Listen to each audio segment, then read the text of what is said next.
កូនទី2លោកខាងនេះប្រាប់ថាអញ្ជើញមកពីរាជធានីលោកនេះគឺជាកូនស្រីតែមួយគត់របស់ខ្ញុំចាខ្ញុំជំរាបសួរបានជំរាបសួរមិនអញ្ចឹងលោកសម្រេចថានឹងសម្រាប់នៅផ្ទះរបស់ខ្ញុំមួយយប់តើមែនទេនោះបានពីព្រោះថាខ្ញុំក៏ធ្វើដំណើរផ្លូវឆ្ងាយហើយបើសិនជាលោកទាំងពីរផ្ដល់កន្លែងឲ្យខ្ញុំស្នាក់អាស្រ័យមួយយប់នោះក៏ល្អម្យ៉ាងដែរចាំព្រឹកស្អែក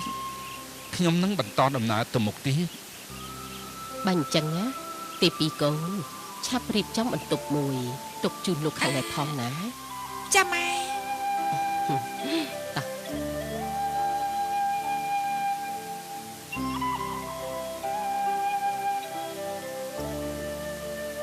ខ្ញុំមានបំណង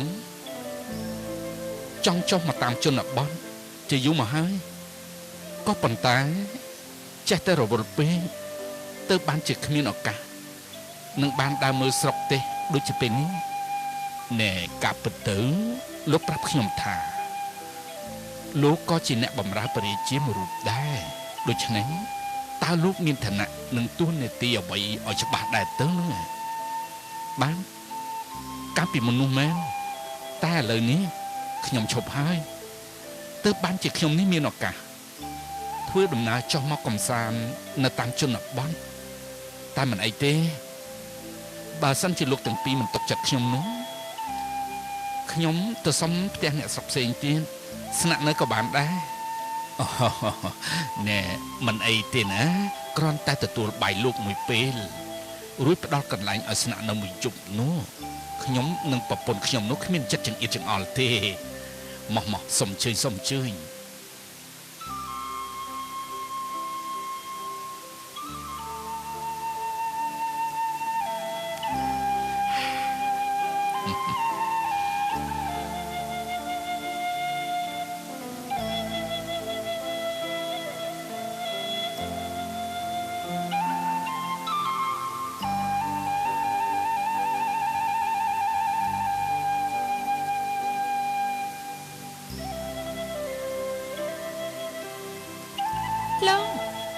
នេះល្ងាចហើយណែលោកមិនតាន់លុបលាងខ្លួនទេឬយ៉ាងម៉េចហើយម្យ៉ាងទៀតបន្ទប់ខ្ញុំក៏បានរៀបចំរួចអស់ទៅហើយបានគឺខ្ញុំដូចជាមានអារម្មណ៍ស្រស់ថ្លាខ្លាំងណាស់ពីព្រោះថាខ្ញុំបានមកដល់ជនបទដាច់ស្រយាលបែបនេះ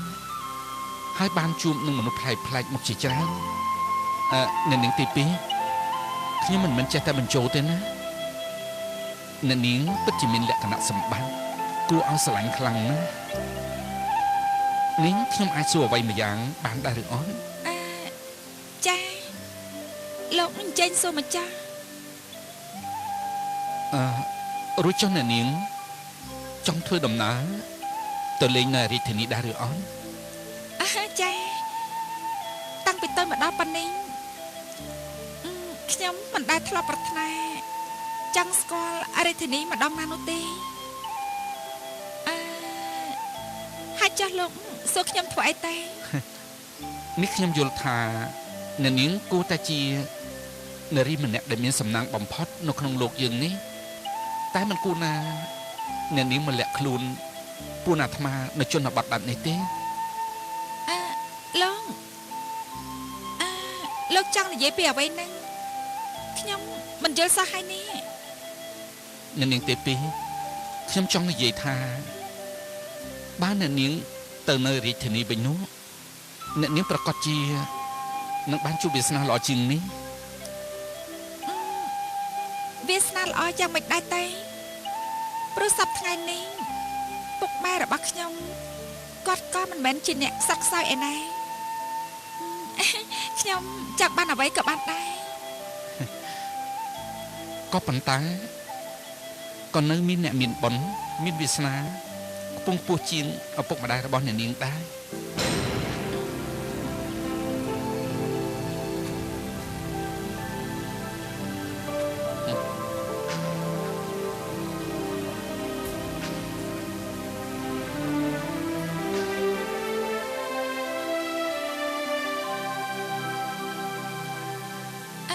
ខ្ញុំមិនយល់សោះណាថាលោកខេមរិនគាត់ចង់និយាយពីរឿងអ្វីឲ្យពិតប្រាកដនោះ ខ្ញុំកោតតែល្អំទាំងពីរ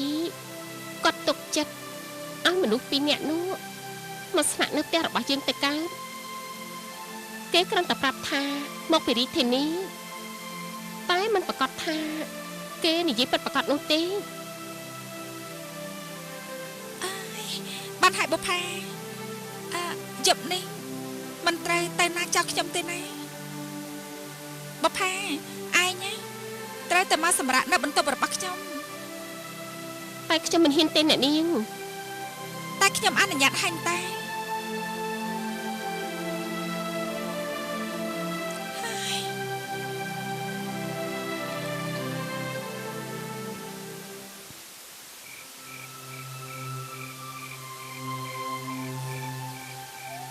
ក្រអូបជាប់ក្នុងឡាយទី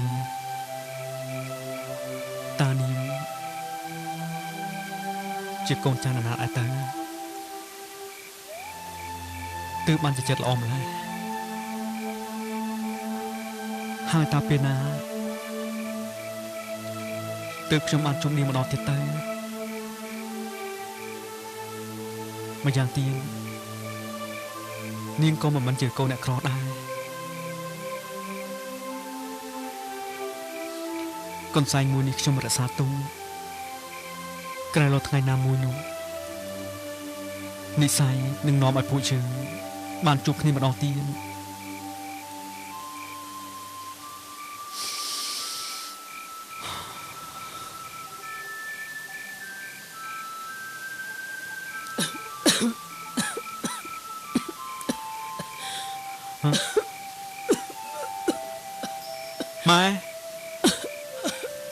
ម៉ែ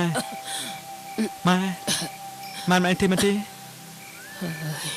មិនអីទេកូននេះជាប្រមាណទៅហើយកូននៅមិនទាន់សម្រាប់ទៀតមែនទេ បាទនៅទេម៉ែព្រោះខ្ញុំនៅកំដរម៉ែនឹងឯង